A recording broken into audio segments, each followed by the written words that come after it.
Hi, everybody. Welcome to today's episode. I'm so excited for this one. I am sitting down with a longtime friend, a longtime waxer, and a new business owner, Colleen.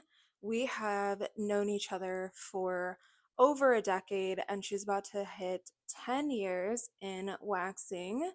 When my business did full body waxing, she came in and trained my staff, our estheticians, on her waxing techniques. She recently branched out from working for a chain and started her own suite. And I just couldn't be happier that she is my first guest on this podcast. So I hope that you enjoy.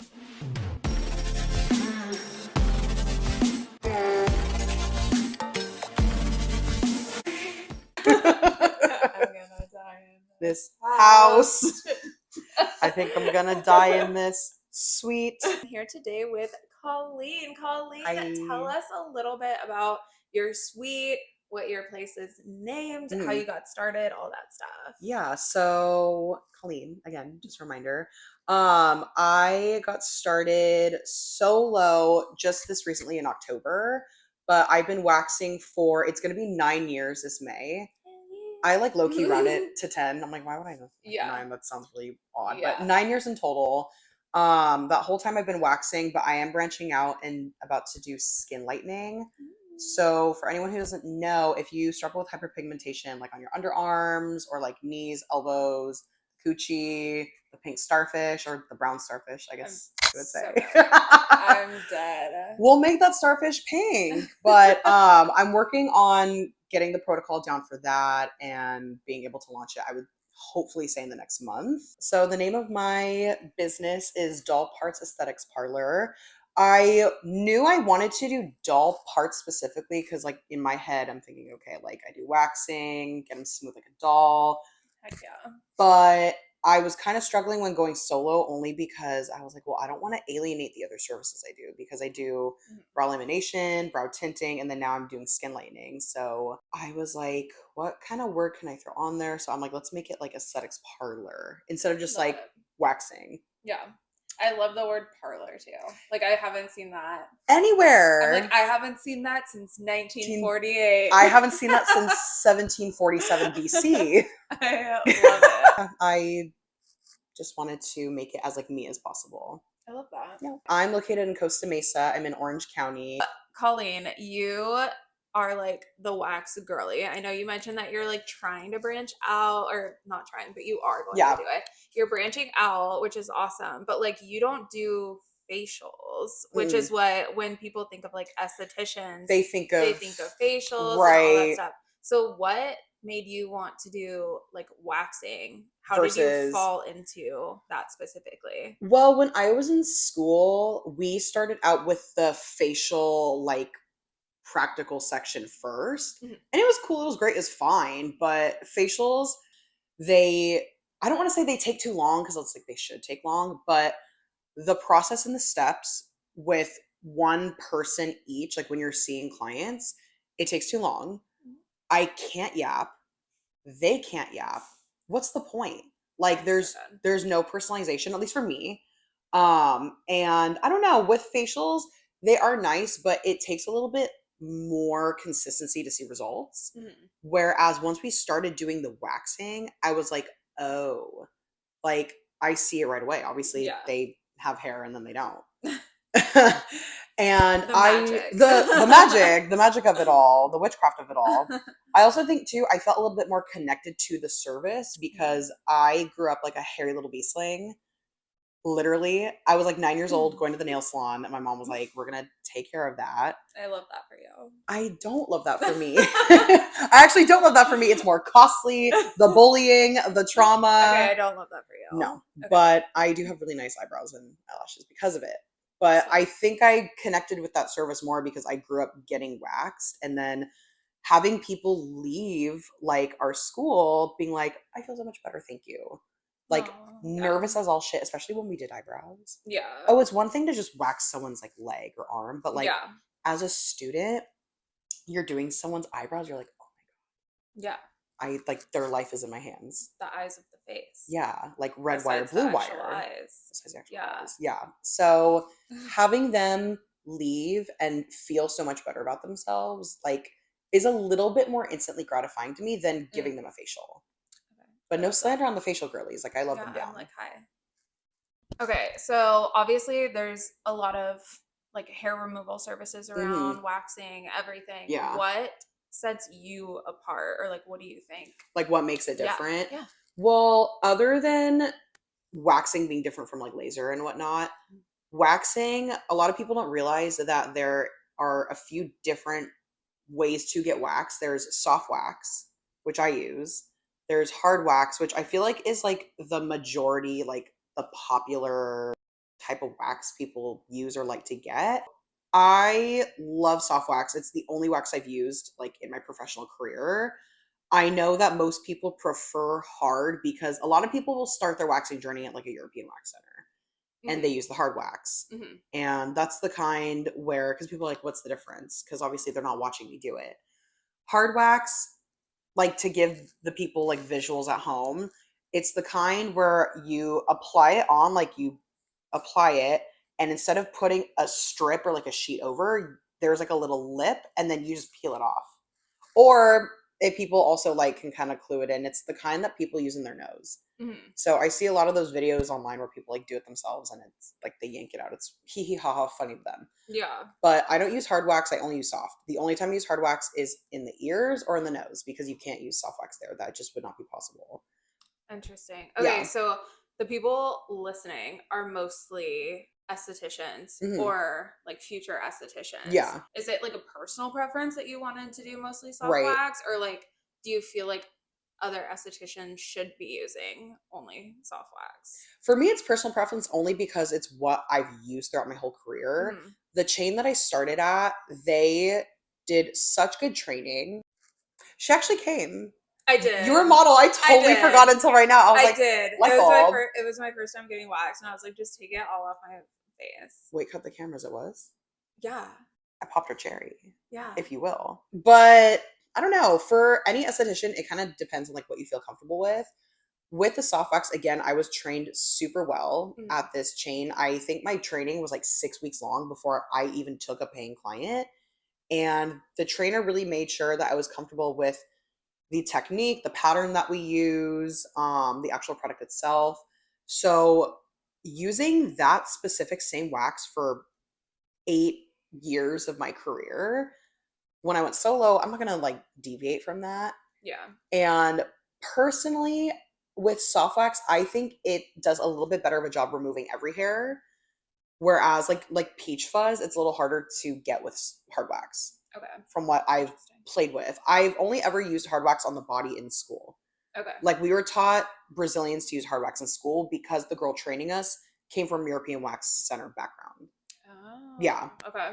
But I prefer the soft wax. I feel like it can be a little bit more sensitizing to the skin Mm-hmm. because soft wax will adhere to that top layer of like dead skin cells, whereas hard wax doesn't really like adhere to the skin. It like gets the hair and like boom. So like my manager at the other place, she came from European Wax Center too. And when she was kind of giving me tips and tricks, she would tell me from her time as a waxer at European, she was like, with hard wax, it was a little bit easier. Like you could go over the same area more than once because it wasn't adhering to that live skin cell layer. But she was like, but you would have to go over it again to get the hair. There are certain clients who would benefit better from hard wax, like clients who do like their chin. Sometimes if their hair is really, really coarse, I'll bust out the hard wax. But I personally like soft wax because I think it gets every hair. And I like that it is a little bit more exfoliating. Cute. Yeah. We love an exfoliation. The only X that we like. An exfoliation. I had to throw that out there. So like with Jess being her own businesswoman too, and when I saw that tagline, I was like, oh, thanks. You really like fully cleared your plate with that one. No, we really play on like X. I don't know why. It just happens. Because X's suck. The only funny. X you need is exfoliation. And then on our one of our doors, it says skin smoother than your last relationship.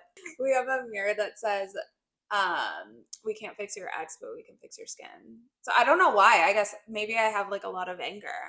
I think we all just have really terrible exes. Yeah, it's relatable, right? And that's important in brand identity, is being It really relatable. is. So like if you have a terrible ex, I have several. Come get your coochie wax. What skills? I mean, you've been doing this for a long time, 10 Yeah, years basically. basically. Uh basically. I'm like, round it up. What skills took you like the longest to master?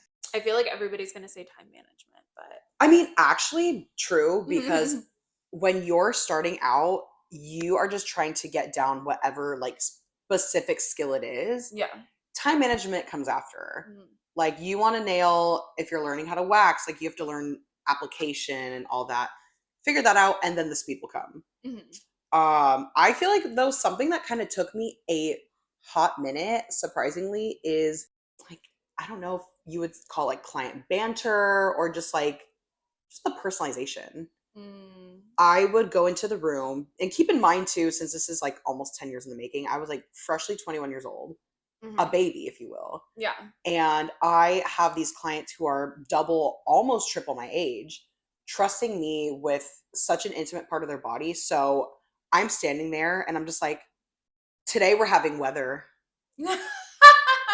Today We're having weather. The weather is weathering today. Please open your legs. Stop. So it kind of took me a while to find that, like, I don't know, like the word for it. Just find that, Like being a chameleon, that's a good way of putting shifting it. into Different somebody else's. Yeah. personalities, shifting into different like attitudes. I Mhm. have people who come in different attitude every day, Yeah. depending on what they're going through in life. So it took Yeah. me a while to really adapt with like that kind of social, that conversational aspect of the service, because they're not just coming here for me to go, okay, cool, you're done. Yeah. Some of these people I've been seeing for the entirety of my career, they come to me because I also want to know what's going on in their life. Mhm. They are curious about what's going on in mine, like just talking through their day because it makes them feel better. Yeah. Like I'm a less expensive therapist I'm so done. for all intents and purposes. Yeah. Just kidding, that's fraud. I can't do that. That's illegal. But can't claim the title, it's illegal. I'm But so done. that actually took me quite a while. Yeah. And I noticed that once I got that more down and kind of was able to adapt to different people and build that like conversational repertoire, that's when I started noticing more of the retention and more of the, well, when can I see you? Yeah. Instead of like, oh, I can just book whenever, or oh, I'll just Mhm. book online. Not just like conversational of like, hey girl, how you doing? Like whatever, and like Mhm. their day to day, but also adding in education, adding in, asking how their skin is doing and like their lifestyle, building that kind of, it's almost like a script if you think about it, but not Mhm. reading it like an actual script. It took a while to Yeah. really adapt that and have it memorized so that I can boom, boom, boom with every single person who would be on my bed. Interesting. Yeah. The skill, I would say maybe about like 6 months until I felt comfortable, but conversational wise, I think it took me about a year. Okay. Yeah, That's to feel interesting. totally comfortable, like the back of my hand almost. Yeah. So for all of our SDs out there, Hey or guys and in girls, or SD, leaning, they're thinking about it. yeah, They haven't committed. yeah, school babies. School babies too. Okay. Waxing is, I mean, this is off of what you just kind of were talking about. It's Yeah. such an intimate experience. Yeah. So how do you build that relationship with somebody? Other than, taking on the task of getting to know what their lifestyle is like, Mhm. when, again, going back to like the training I had, my manager that I had at the chain place, just chain place, The chain place. the bad place, the place that Yeah. should not be mentioned. She wasn't bad. Love her down, XOXO. She really helped me develop that like skill. So she would always tell me, you can get to know them after. Like that's fine. Like the kikiing and like the ha ha ha can come later. But when you step into the room, the first thing you want to do, like as your responsibility as an esthetician, is asking if they're taking any new medications, because that could also hinder you from getting a service or, Mhm. mess up your skin. And asking like if they have any events coming up that they need to plan out for, how their skin is feeling, how their skin was the last time you saw them, getting to know little bits and pieces, it makes them feel very taken care of. Yeah. Instead of just like, okay, open, go ahead, blah, blah, blah. If they want to change anything up, some people want to leave a strip, some people want to leave a heart, some people want to. A heart? I've had a couple of requests to do a heart. That's so artistic. I can't do that. Don't ask me to do that. That is so artistic. Like the way I'd have to like trace it and like be there all day, like tweezing. No. Oh my Yeah. God. Landscape crazy. artist, I am not. First, you build on that skill of asking them questions related to why they're there. After that, then you can jump into the like, haha, how's your day? Who's your man? Who's your girl? Whatever. Mm-hmm. Okay, for all the girlies that are currently in waxing, want to go into waxing Mm-hmm. or what have you, or even bleaching, lightening, brows, all that All the fun stuff. stuff. How do you see this industry, waxing specifically, or just the esthetician kind of industry, evolving in the next year or two? One of the things that I'm seeing is a lot of waxers right now are developing their own wax lines instead of like going to Salon Centric and buying whatever's there or going to even Sally's and buying whatever there. They also sell wax at Walmart Oh yeah. and Amazon. Yeah. Yeah. Don't do it. If you don't have your license, don't do that. Stop. Stop. Don't. That's like, don't buy a tattoo gun and tattoo yourself at home. Don't do that. No. But the way I see it evolving. She did that. Okay. Okay, we were teenagers once. It's fine. But no, the way I see it evolving is like instead of having only like one option to choose from, or like, oh, I have to buy that big brand from wherever the hell, a lot of people who have been waxing are now coming out with their own wax formulas. And that's actually the main wax that I use. So I found this woman who is based out of Tampa and she's an esthetician, she's a waxer, but she makes both soft and hard wax. Okay. And it's really hard to find a good soft wax. Mm-hmm. Matter of fact, that was one of like the huge things I was dreading when going solo. I was like, dude, I don't know what wax I'm gonna use. When looking at a wax that like you're using at a franchise, you can't take that with you. Yeah. So I tried, I want to say at least 3 or 4 different brands before finding this one. And I was like, oh, okay, this is really good. And it's not even like entirely similar to what I was using before. Okay, wait. Off of that, yeah, too, what was the hardest part of like going from like a chain to going solo? Besides finding I was like, wax, other than the money, other than the funding, yeah. Like, what were some of the struggles going from whether it was like internal, like conflict of like, holy crap, I have to like schedule myself and do all this stuff. Like, what were some of the struggles that you faced from that switch? I think one of the main struggles, and I knew this, like I knew it going into it because I've been at that other place for so long. And again, referencing like my manager over and over again, she would sit down and tell me so many different things. So like I have a lot of like her voice in the back of my head still.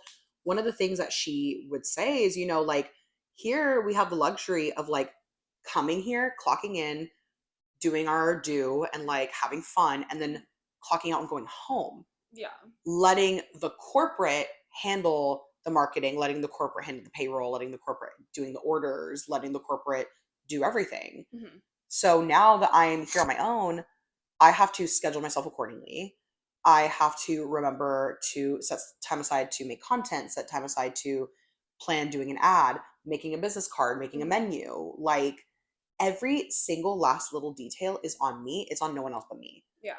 And it's hard to balance that. So I think like the balance of it and then doing everything on my own was like the hardest, but I knew that going into it. Yeah.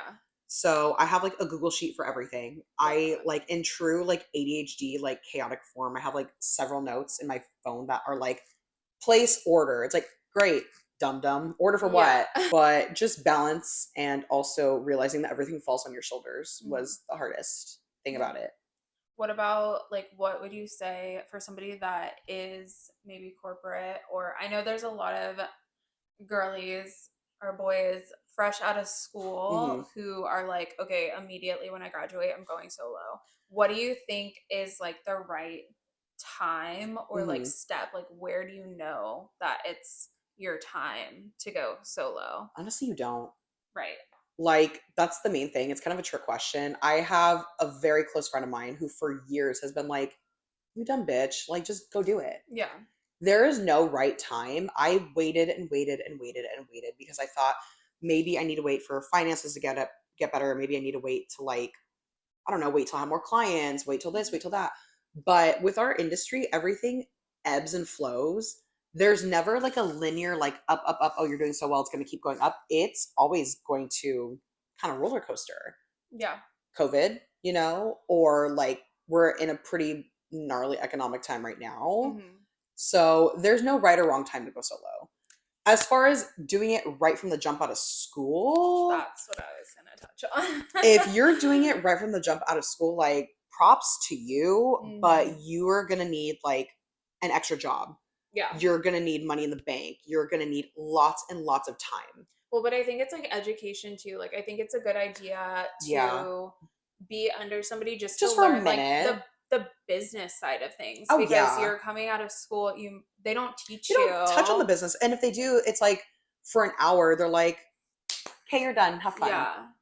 No, like that stuff you need to learn in an environment under someone or side by side with someone else, or take a few courses. Yeah. Anyone who has a free course, like on business, I take it. Anyone who has a free course on advertising, I take it.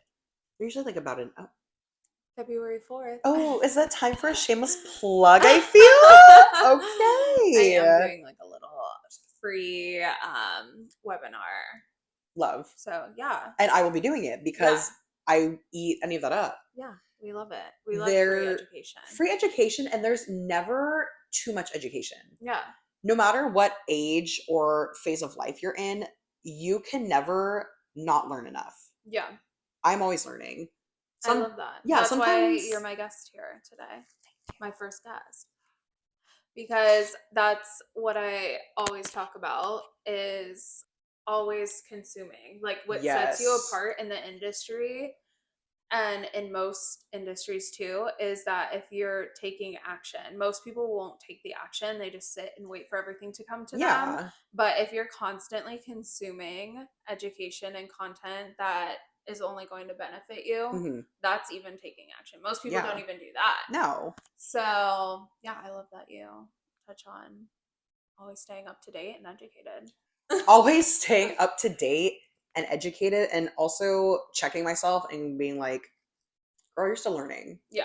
You're still growing. I've gone to hairstylists and other waxers and just other service industry providers where I can tell that they're so far deep into their career, or so far deep into like their clients and set in their ways that they don't want to change, or they don't want to adapt. And they have the attitude of like, oh, well, I just know everything. Yeah. And it doesn't make you as a client feel like welcomed or like you can even say anything. Because if someone here like doesn't like their brows and they don't say anything, they're not going to come back to me, and I'm like, oh, that sucks. Yeah. So always checking yourself and being like, I can always still learn something from someone. I can always still better my craft. I can always stay up to date on what's going on. Like, I don't want to settle into like that like old head like mindset of like, well, back in my day we did things this way and we should always do things this way. No. Yeah. Everything's changing and growing. Absolutely. Especially in this industry. Oh yeah. So that, again, like relating back to like everything changing, I love that I have that wax that I picked versus just like buying something random. Like, I'm supporting a small business. I'm supporting an esthetician owned business, and the product is also really good.